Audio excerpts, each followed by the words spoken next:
오늘 예배 드리는 분들 가운데 아마 일제 강점기 시대를 살아보셨던 분들도 아마 몇 분 계실 거예요. 연세 많으신 분들 같은 경우에 그러실 텐데, 아, 우리나라의 좀 아픈 기억이죠. 그때 다시 돌아가고 싶지 않은 그런 기억입니다. 한 나라가 망한다는 것은 그렇게 뭐 나라가 망한다는 그 한 글자로 표현하기 어려울 정도로 그만큼 모든 국민들이 고통을 받는 그런 시간입니다. 우리가 일제 강점기를 거치는 동안 우리 국민들이 많은 어려움을 겪었는데요. 특히 그 시기에 많은 사람들이 이제 멀리 일본이나 만주나 사할린 이런 등지로 강제 이주를 당하기로 했습니다. 간혹 TV에 보면 여러분 보셨겠지만 뭐 광복절이나 뭐 3.1절이나 이런 주변에 보통 이렇게 다큐멘터리해서 외국에 나가 있는 우리 동포들 얘기를 종종 다루는 걸 볼 수가 있는데요.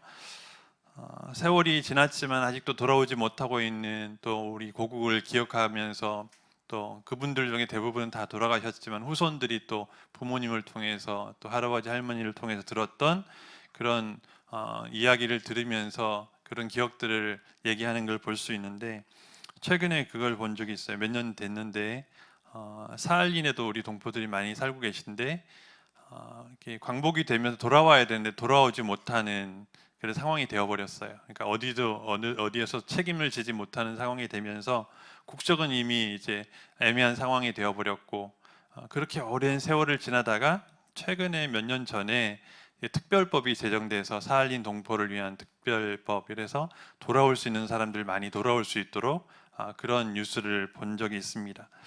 그때 물론 이제 많은 분들이 돌아가시고 후손들만 남은 상황들이겠지만 그래도 자기 핏줄을 기억해서 고국으로 돌아오려고 하는 그런 사람들의 인터뷰들도 나오고 그런 모습을 본 적이 있는데요.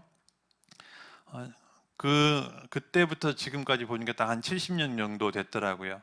일제 강점기 때 이주했던 사람들 그리고 다시 돌아오는 이 시기쯤 계산을 해보니까 근데 우리가 지금 성경에서 보고 있는 이 바벨론 포로에서 돌아오는 그 시기가 대략 그 정도 됩니다. 70년 그리고 70년 이상 지나서 오늘 본문이 나오는 배경은 지금부터는 한 2500년 전이에요. 우리가 잘 알듯이 남쪽 유다가 바벨론에 의해서 멸망당해서 포로로 잡혀가죠. 그래서 하나님의 약속대로 70년이 지나니까 이제 바벨론에서 페르시아로 나라가 바뀌면서 새로운 왕 고레스 왕이 칙령을 내리게 되면서 고국으로 돌아갈 수 있도록 또 가서 성전 하나님 자기가 섬기는 신을 섬길 수 있도록 성전을 다시 재건할 수 있도록 그렇게 허락을 해준 거예요. 그래서 1차로 많은 사람들이 돌아왔습니다. 우리가 지난달에 큐티했던 묵상했던 본문이 스가랴서잖아요. 그 본문이 바로 그때 1차 포로 귀환한 이후에 성전을 재건하다가 조금 하다가 이제 멈춰 있던 시기. 그래서 하나님께서 성전을 다시 힘을 내라, 성전을 재건해라, 다시 예배하는 자가 되라 이렇게 강조하시는 본문이 그 본문인데요. 그렇게 1차 시기가 지나고 한 번 더 또 그다음 2차로 이제 포로 귀환하는 시기가 오는데 그때가 바로 오늘 본문입니다. 그때 지도자가 에스라이고요. 에스라가 한 5천 명 정도 남자만 따지면 1600, 700명 이 정도 되지만 아이들, 어른들, 노인들까지 다 여자들까지 합치면 대략 한 5천 명 정도로 예상을 합니다. 그래서 5천 명 정도나 되는 많은 사람들을 이제 이끌고 이제 고국으로 돌아와야 되는데 그 거리가 어느 정도 되냐 하면은 사람이 걸어서 그러니까 요즘은 교통수단이 많잖아요. 그래서 이렇게 특별한 일이 있으면 비행기로 띄우고 뭐 이렇게 여러 가지 교통수단을 이용하지만 그때만 하더라도 걸어서 와야 되는 길이니까 성경에 보면 대략 한 4개월 정도 걸렸다고 합니다. 5천 명이 4개월 정도 되는 먼 길을 가야 되니까 보통 일은 아닌 것이죠. 그리고 특히 이제 그 당시만 하더라도 이렇게 안전을 이렇게 보장을 할 수가 없었어요. 요즘도 마찬가지긴 하지만 요즘도 우리나라는 굉장히 치안이 잘 돼 있다 하잖아요. 그래서 외국인들 우리나라 와서 많이 놀라는데 외국만 나가더라도 그러지 않아요. 유럽만 가더라도 우리보다 선진중국이라고 하지만 그때 강도도 많고 뭐 이렇게 잠시 한눈 팔면 없어져 버리는 거예요. 그리고 특히 또 아프리카 같은 데도 가도 거기도 이제 우리가 뭐 이렇게 우리 스스로 목숨을 담보할 수 없는 그런 곳이죠. 마찬가지로 2500년 전이었고 또 그런 4개월 정도 되는 거리나 되는 먼 거리 한 1500km 정도 정확한 루트가 이제 길이 어떻게 됐는지는 모르지만 대략 그 정도 된다고 합니다. 그래서 굉장히 먼 길을 와야 되니까 보통 일이 아닌 거죠. 중간에 강도나 또 적군들이 나타날 수 있거든요.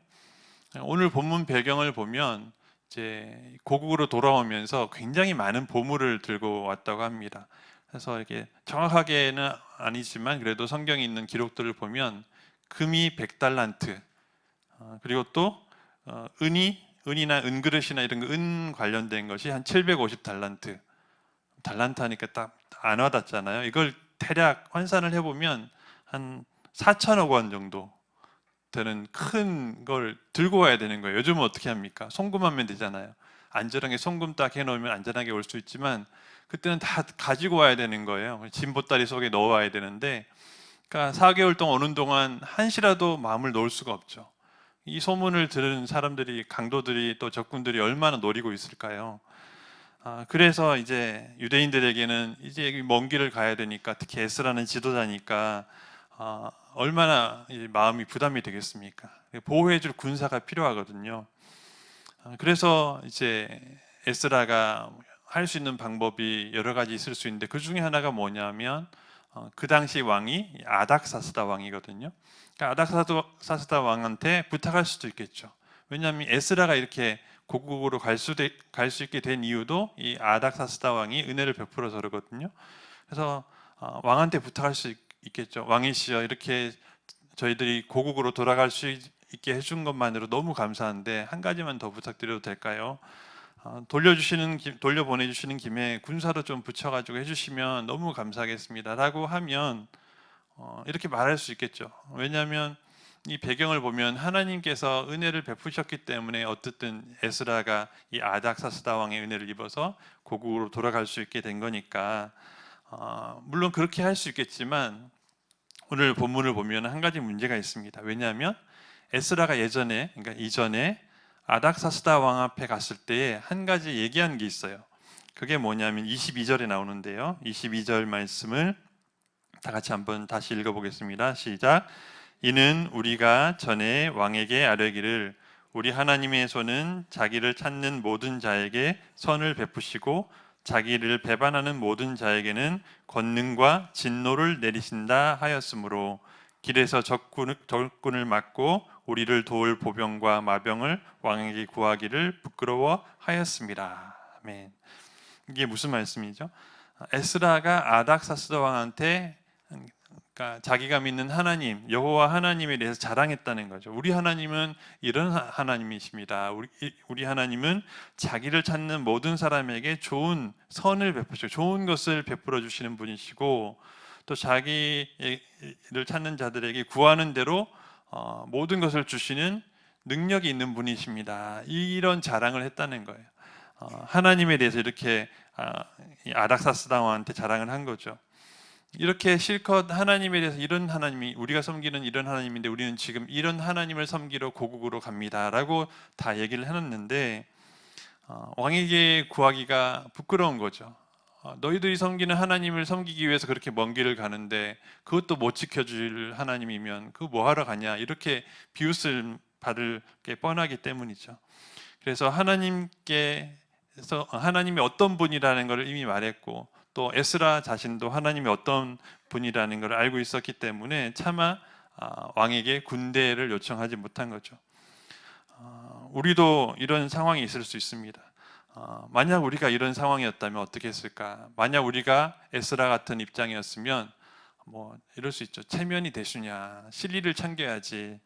아닥사스다 왕이 군사를 붙여주면 안 해주면 할 수 없지만 해주면 땡큐지 이러면서 한 번이나 말이나 해보자 이렇게 할 수 있잖아요, 그죠?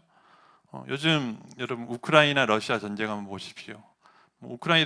우크라이나도 나름대로 열심히 싸우고 있긴 하지만 미국이라든지 나토, 유럽 연합군이 없으면 뭐 이게 상대가 되겠습니까? 러시아의 상대가.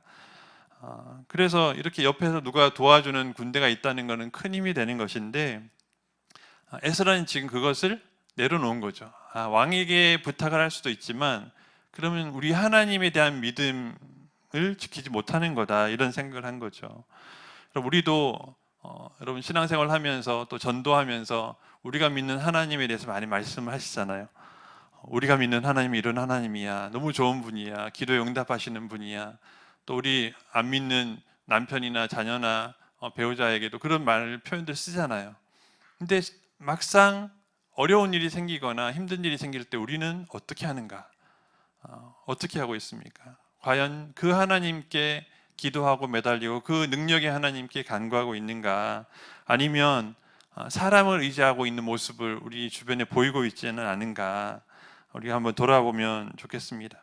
특히 에스라는요, 인간적인 두려움이 생길 수밖에 없는 그런 상황이에요. 좀 전에 말씀드렸지만 4개월이나 되는 긴 기간을 먼 거리를 가야 되는데 군대가 없잖아요. 왜냐하면 거기서 바벨론을 생활하면서 뭐 이런 능력, 따로 이렇게 군대를 조직할 수 있는 힘도 없었고 그냥 집만 가지고 민간인들이 돌아가야 되는 상황이니까, 그런 위험한 상황임에도 불구하고 왕의 힘이 아니라 하나님을 의지했습니다. 여러분, 우리에게도 감당할 수 없는 그런 어려움들, 힘든 일들 찾아올 수 있을 텐데요, 우리도 하나님을 의지할 수 있기를 간절히 바랍니다. 그럼 기도해야 하는데요, 오늘 본문에도 바로 그 기도에 대해서 나오고 있습니다. 오늘 본문 21절 말씀 다 같이 다시 읽어보겠습니다. 시작.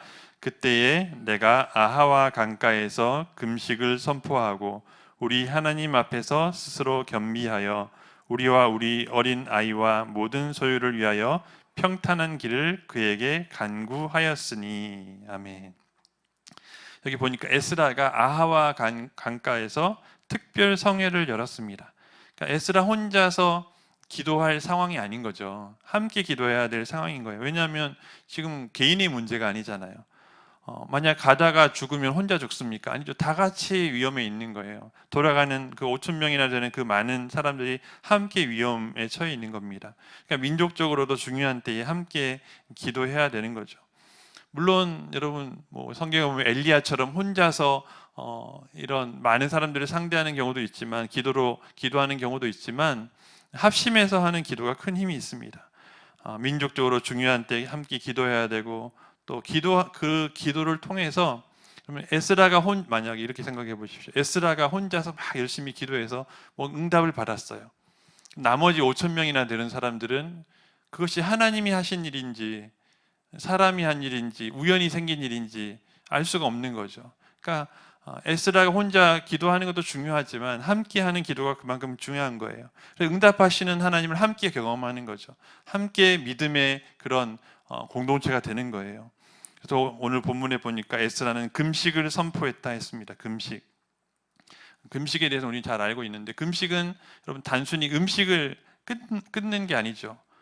그냥 음식을 끊는 걸로 끝나는 게 아니라 하나님 앞에서 우리를 낮추는 행위예요. 낮추는 행위. 그래서 회개하고 낮추고 하나님밖에 없습니다라는 걸 인정하는 행위가 바로 금식인데요. 그래서 오늘 본문에서는 금식의 목적에 대해서 겸비라는 단어를 사용했습니다. 겸비라고 하는 단어는 어떤 의미가 있냐면 자기를 낮추고 전적으로 하나님을 의지한다, 하나님의 도우심을 구하는 태도, 그게 어디에 담겨 있는 말이냐면 겸비라고 하는 단어에 들어 있습니다.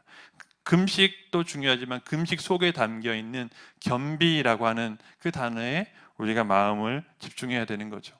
하나님 앞에 기도할 때 우리가 어떻게 기도해야 되는가? 내 힘을 내려놔야 된다는 거죠. 세상을 의지하는 마음을 내려놔야 된다는 거예요. 하나님 밖에 없다는 마음을 가지고 하는 기도가 겸비한 기도입니다. 이사야 58장 9절 말씀 다 함께 읽어볼까요? 시작. 내가 부를 때에는 나 여호와가 응답하겠고 내가 부르짖을 때에는 내가 여기 있다 하리라. 아멘. 여러분 이 말씀 믿으십니까? 하나님이 약속하신 거예요. 내가 부를 때에는 나 여호와가 응답하겠다. 부르짖으면 내가 여기 있다 하겠다. 이렇게 약속하신 거죠. 여러분, 어린아이들이 다급하면 제일 먼저 누구를 찾습니까? 엄마 혹은 아빠를 찾잖아요. 애들이 언제 안심합니까? 나 여기 있어. 이 목소리, 익숙한 엄마 아빠의 목소리에 안심을 하잖아요. 하나님이 약속하신 거예요. 내가 부르짖을 때 내가 응답하겠고 또 내가 여기 있다 하겠다. 하나님이 분명히 약속하신 거예요. 중요한 건 내가 믿고 부르냐는 거죠. 그러면 어린아이들은 그걸 확실하게 믿는 거예요. 나를 지켜주는 부모님이 항상 내 옆에 계시다. 부모님은 나를 항상 보호하시는 분이시다. 종종 예를 들지만 진짜 어릴 때는 뭐 높은 데 올려놓고 뛰어내려 그러면은 부모님이 당연히 받아줄 거라 생각하고 뛰잖아요. 이게 순수한 어린 아이의 마음이에요. 부모를 의지하는 마음이죠. 그러니까 하나님을 의지하는 게 그런 거예요. 하나님이 응답하신다 하셨고 내가 여기 있다 이렇게 말하겠다, 바로 내가 여기 있다고 하겠다고 약속하신 그 말씀을 있는 그대로 믿는 거죠. 의심이 아닌 거예요. 정말요? 여러분, 애들이 조금만 커도요, 의심이 딱 마음속에 들어오면 뛰라 그러면 안 뛰어요. 한번 눈치를 딱 보고 이게 진짜인지 아닌지 장난치는 건지 딱 보는 거예요. 근데 의심이라는 게 그런 거거든요. 우리 마음속에 의심이 들어오면 정말 진짜 이런 마음이 들어오는 순간 이미 우리의 신뢰는 쫙 무너지는 거예요.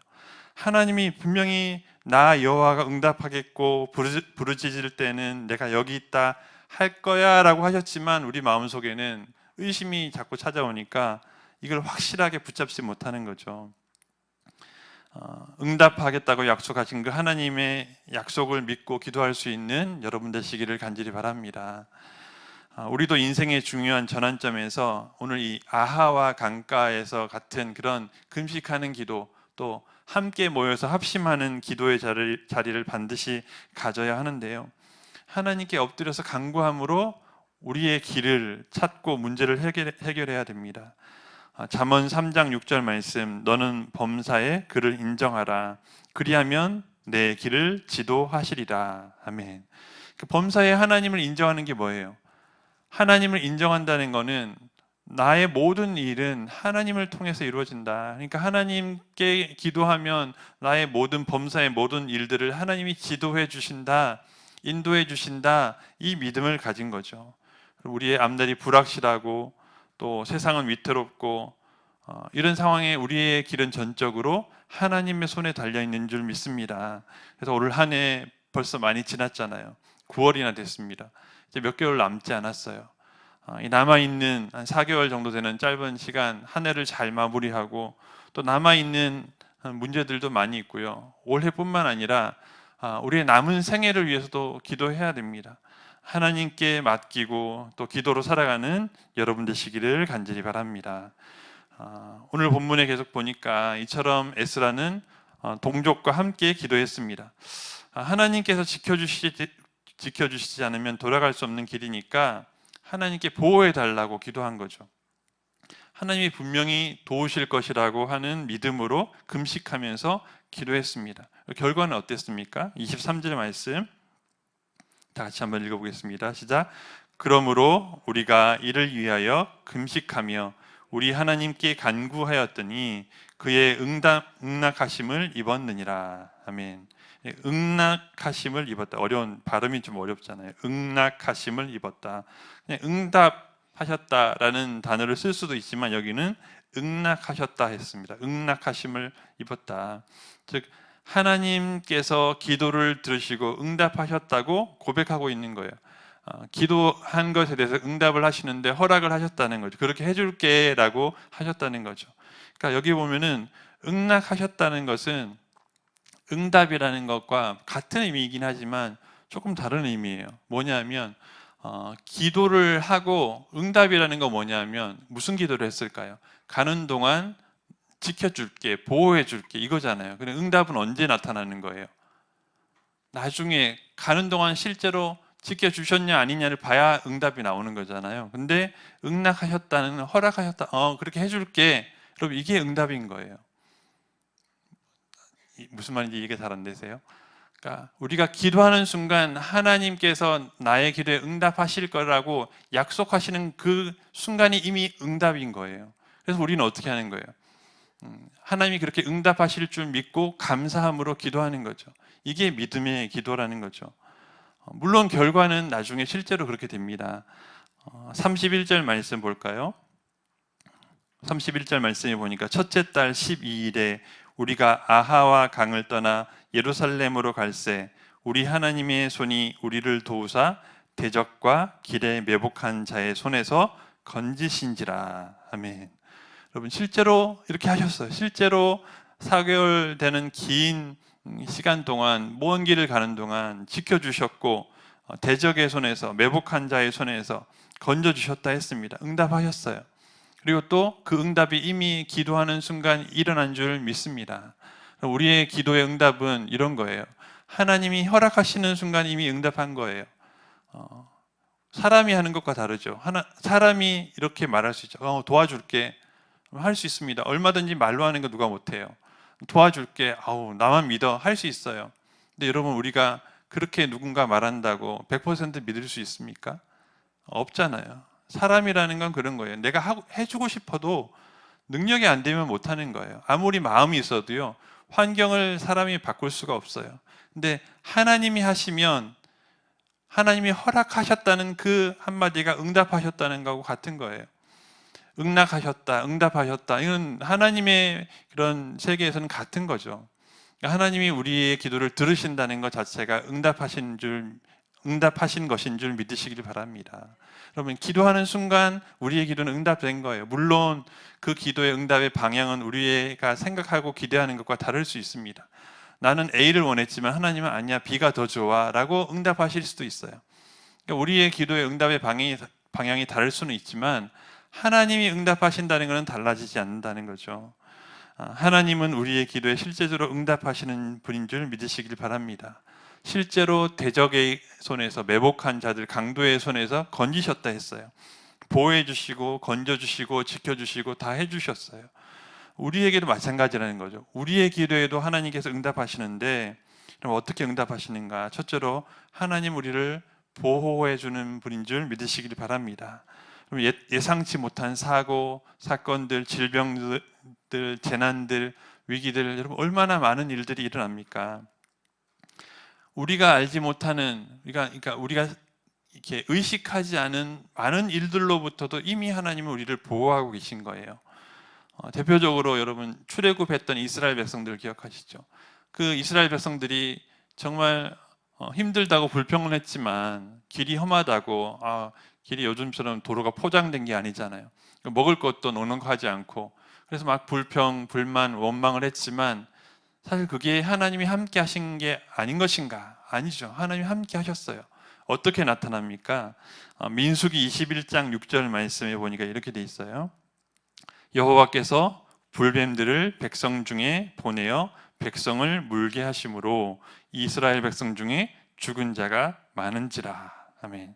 여러분 하나님께서 갑자기 화가 나셔서 그러니까 이스라엘 백성들이 원망하니까 화가 나셔서 야, 전 세계에 있는 모든 불뱀들 다 모여! 이렇게 해가지고 확 보내셨냐? 그게 아니라는 거예요. 이미 광야는 원래 거기는 불뱀이 많은 곳이에요. 근데 그동안은 하나님께서 보호해 주셨지만 원망하고 불평하니까 그거 풀어버린 거죠. 보호의 손길을 풀어버리신 거예요. 그러니까 원래 당연하게 일어나야 됐던 일들이 물론 더 심하게 일어난 거죠. 재앙으로 내리신 거니까. 이렇게 하나님은 이미 우리가 눈치채지 못한 순간에도 보호하시고 인도하시고 지켜주시고 우리와 함께 하시는 분인 줄 믿으시길 바랍니다. 그래서 자꾸 나에게 하나님 응답을 너무 안 해주셔. 하나님 응답하시는 분이라 하셨는데 도대체 나한테는 무슨 일이 일어났는지 모르겠어 라고 하지 마시고 오늘 말씀처럼 이스라엘 백성들이 깨닫지 못한 순간에도 하나님은 보호하고 계셨고 응답하고 계셨고 인도하고 계신 줄 믿으시길 바랍니다. 두 번째로 방금 인도라는 단어를 쓰긴 했지만 보호해 주시지만 또 인도해 주시는 거예요. 그러니까 하나님은 단순히 위험을 막아주기만 하시는 분이 아니라 우리의 앞길을 열어주시는 거예요. 그러니까 인도라는 단어가 이끌어 주신다는 의미도 포함되어 있지만 길을 열어주시는 거죠.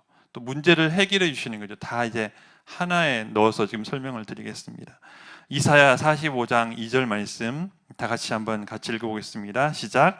내가 너보다 앞서가서 험한 곳을 평탄하게 하며 논문을 쳐서 부수며 쇠빗장을 꺾고. 아멘. 그럼 이 약속의 말씀은 하나님께서 이스라엘 백성들에게 주신 것인데, 하나님께서 약속하신 것은 먼저 가서, 앞서가서 너의 문제들을 이미 앞으로 일어날 것까지 다 이게 평탄하게 해줄 것이다 라고 약속하신 거죠. 그러니까 하나님은 우리보다 앞서가서 이렇게 문제를 해결하시고 인도하시는 분인 줄 믿으시길 바랍니다. 그래서 좀 전에 읽었지만 너는 범사의 그를 인정하라, 그리하면 내 길을 지도하시리라 하셨어요. 우리가 하나님을 인정하기만 하면 하나님께서 우리의 길을 인도하시는 거예요. 우리의 가정의, 우리 자녀의 진로의 문제, 또 직장의 문제, 또 여러 가지 많은 가정의 경제적인 문제 등 수많은 결정의 순간에 하나님께서 우리를 인도하시고 지도하시지 않으면 우리는 어떻게 할 수 없는 거예요. 건강의 문제, 물질의 문제도 마찬가지입니다. 이런 문제가 딱 닥쳐오면 우리는 막막한 거예요. 여러분, 뭐 이렇게 암이나 큰 질병을 판정받았다고 생각해 보십시오. 혹은 파산 선고를 받았다고 생각을 해 보십시오. 너무 막막하잖아요. 내 힘으로 하려니까 전혀 방법이 없어요.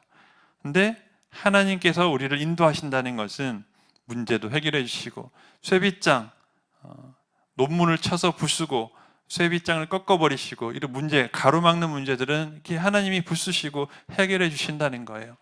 이 약속의 하나님을 믿는 여러분 되시기를 간절히 바랍니다. 우리가 지금 우리 속에 있는 많은 문제들이 있잖아요. 문제 때문에 전전긍긍하면서 걱정하고 염려는 하는데 과연 그만큼 하나님께 맡기고 기도하는가? 정말 하나님께 내 문제를 두고 지금까지 보호해 주신 것도 감사하지만 앞으로 평탄한 길을 인도하시는 것. 평탄한 길이라는 게 뭐죠? 아까 에스라 같은 경우에는 적군 혹은 매복한 강도들로부터 보호해 주시는 거, 해결해 주시는 거, 그 문제를 해결해 주시는 은혜가 기도의 응답이었듯이 우리에게도 여러분 각자 가정의 문제들이 있을 텐데 기도의 시간에 이 문제를 해결받는, 응답받는 여러분 되시기를 간절히 바랍니다. 세 번째로 우리의 기도에 응답하시는데 어떤 식으로 응답하시냐면요, 확신을 주십니다. 보호하시고 인도하시고, 세 번째는 확신을 주십니다. 즉 하나님은 기도를 통해서요 믿음을 더욱 굳건하게 하시는 거죠. 기도의 응답이라는 것은 단지 문제 해결만 있는 게 아닙니다. 우리의 신앙이 견고해지는 은혜가 있습니다. 요한일서 5장 14절 15절 말씀을 다 같이 한번 읽어보겠습니다. 시작. 그를 향하여 우리가 가진 바 담대함이 이것이니 그의 뜻대로 무엇을 구하면 들으심이라. 우리가 무엇이든지 구하는 바를 들으시는 줄을 안즉 우리가 그에게 구한 그것을 얻은 줄을 또한 아느니라. 아멘. 여러분, 구한 그것을 얻은 줄을 또한 아느니라. 이게 뭐냐면 확신이에요. 응답의 확신. 응낙하심을 입었느니라. 허락받았다. 응답하시기로 약속하셨다. 약속하신 걸 내가 확신한다. 이거죠. 바로 이것이 기도에 하나님이 기도를 통해서 우리에게 주시는 응답 중에 하나라는 거예요. 기도를 통해서 응답이 바로 올 수도 있지만 우리 가운데 기도 응답의 확신을 주기도 하신다는 거죠. 기도의 응답은 하나님의 응답은 단순히 그냥 상황을 해결해 주시는 그걸로 끝나는 것이 아니라 하나님이 살아계시고 응답하시는 분이라는 확신을 우리 가운데 심어주시는 거죠. 여러분, 이게 기도의 은혜 중에 한 가지입니다. 그래서 기도해서 기도할 게 없어, 혹은 기도해서 뭐 당장 응답이 되겠어 라고 생각하기 전에 응답이 지금 아니라 나중에 올 응답이라도 그보다 더 중요한 건 뭐냐면 기도하는 우리 마음속에 찾아오는 확신이라는 거죠. 이게 가장 큰 응답인 줄 믿으시길 바랍니다. 오늘 에스라와 이스라엘 백성들이 아하와 강가에서 금식하며 기도했어요. 그래서 응낙하심을 입었어요. 그리고 만약에 기도했는데도 두려웠다면 어떻게 했을까요, 여러분?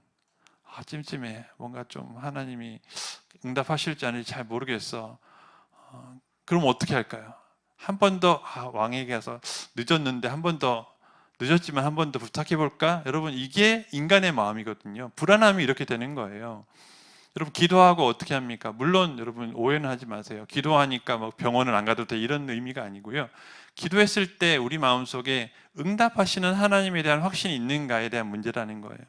그래서 하나님이 응답하신다, 응낙하셨다 이 확신이 있는 자에게는 기도 후에 마음속에 평안이 찾아오는 거예요. 평탄한 길을 우리에게 주실 하나님에 대해서 믿음으로 우리 마음속에 평안이 찾아오는 거죠. 그래서 23절, 오늘 23절을 다시 한번 읽어보면요, 그러므로 우리가 이를 위하여 금식하며 우리 하나님께 간구하였더니 그의 응낙하심을 입었느니라. 아멘. 이런 표현 있죠. 성은을 입었다. 왕이 베푸는 그 성은을 입었다 이런 표현을 쓰잖아요. 하나님의 은혜를 입은 자가 얼마나 큰 것을 누리는 것인지 여기 응낙하심을 입었다라는 표현을 썼어요. 우리가 하나님의 응낙하심을 입을 때 우리에게 참된 평안이 또 참된 평강이 찾아오는지를 믿으시길 바랍니다. 우리의 기도에도 하나님이 응답하시고 우리의 간구에도 응답하실 텐데, 응낙하셨다는 것은 무조건 내 기도에 그대로 무조건 내 조건에 A, B, C, D 조건에 하나하나 다 맞춰주신다는 의미가 아니라 하나님의 뜻 안에서 우리의 간구를 기꺼이 받아서 그래 그렇게 너의 기도에 응답해 줄게 라고 허락하시는 것, 그것이 하나님의 응답인 거죠. 여러분 우리에게도 해결해야 될 문제들이 참 많습니다. 물론 우리가 느끼는 건 다를 수 있죠.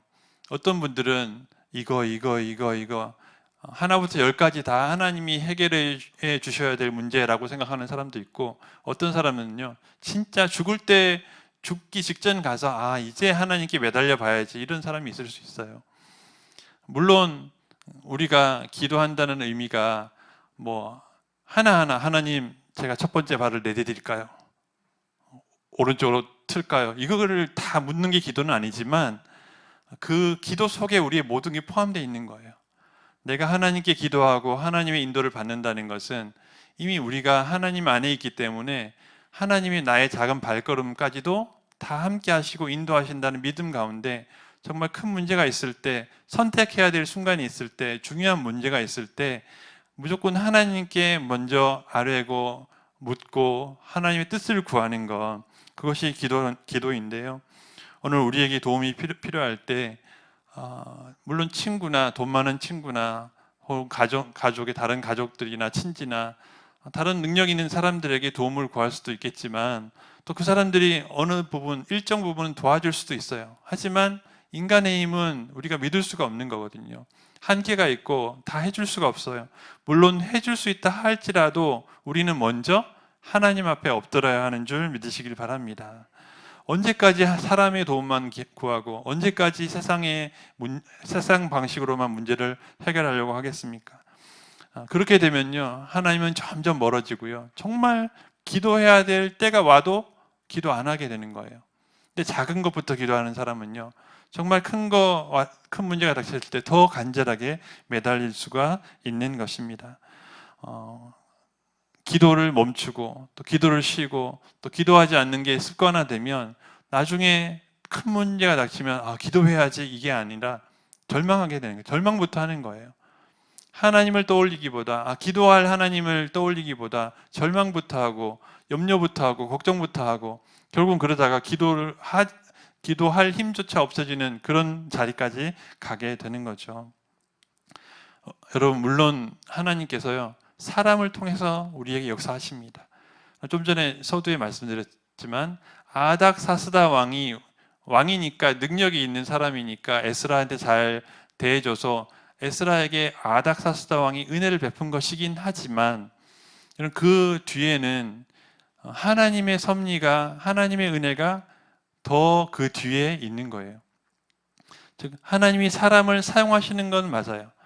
하나님이 사람을 사용하셔서 우리를 도우시는 건 맞지만, 그러니까 어차피 사람을 사용하실 거 사람한테 구하면 더 빠르잖아 라고 생각할 수 있지만 그게 아니라는 거죠. 우리의 마음이 어디를 향하느냐가 중요한 거예요. 우선순위가 중요한 거죠. 내가 누구를 의지하는가는, 내가 사람을 의지하는가고 내가 하나님을 의지해서 하나님이 우리보다 더 지혜롭게 또 더 좋은 방향으로 사람을 사용하셔서 우리를 도우시는가는 다른 문제라는 거죠. 사람보다 먼저 하나님께 기도하는, 사람을 의지하기보다 하나님을 의지하는 여러분 되시기를 간절히 바랍니다. 아하와 강가에서 금식했잖아요. 금식했다는 거. 물론 우리가 금식하면서 똑같이 할 수 있지만 그보다 더 중요한 겸비라고 했습니다. 겸비. 하나님께서 도와주시고 하나님께서 우리를 긍휼히 여겨주시고 하나님께서 우리의 연약함을 보시고 긍휼을, 은혜를, 자비를 베풀어 주시도록 우리도 하나님 앞에서 아하와 강가에서 얼마나 간절하게 부르짖을까요? 여러분 한번 상상을 해보세요. 아마 물론 백성들 중에는 에스라의 선택을 좀 의심했던 사람이 있을 수도 있어요. 왕에게 한번 구해보지. 에스라가 지금 우리 가게 된 것도 왕이 은혜를 베풀어 준 건데 왕한테 한 번 더 말하면 좋을 텐데 왜 왕한테 안 구하고 기도하자고 하지? 이런 의심을 가진 사람들도 있을 수 있어요. 또 그렇게 생각하는 사람이 마음속에 의심이 찾아오면은 또 그 의심이 계속해서 더 큰 의심이 될 수 있습니다. 근데 함께 기도한다는 건 어떤 의미냐면 하나님께 우선순위를 두는 거예요.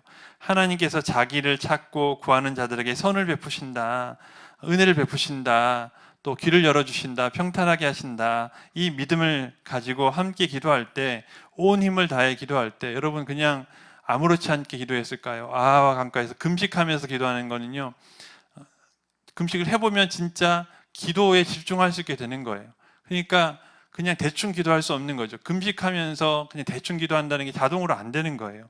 금식하는 순간 우리는 뭐에 집중하게 되는 거예요? 이 육체보다 내가 왜 금식하고 있지? 기도해야지. 기도 때문에 내가 금식하고 있지. 더 집중하는 거예요. 근데 먹는 거 그냥 풀어버리게 되면 먹다가 세상 일 쳐다보다가 기도에 집중하지 못하게 되는 거죠. 그래서 아하와 강가에서 금식하면서 기도했던 이 이스라엘 백성들이 얼마나 간절하게 매달렸을까.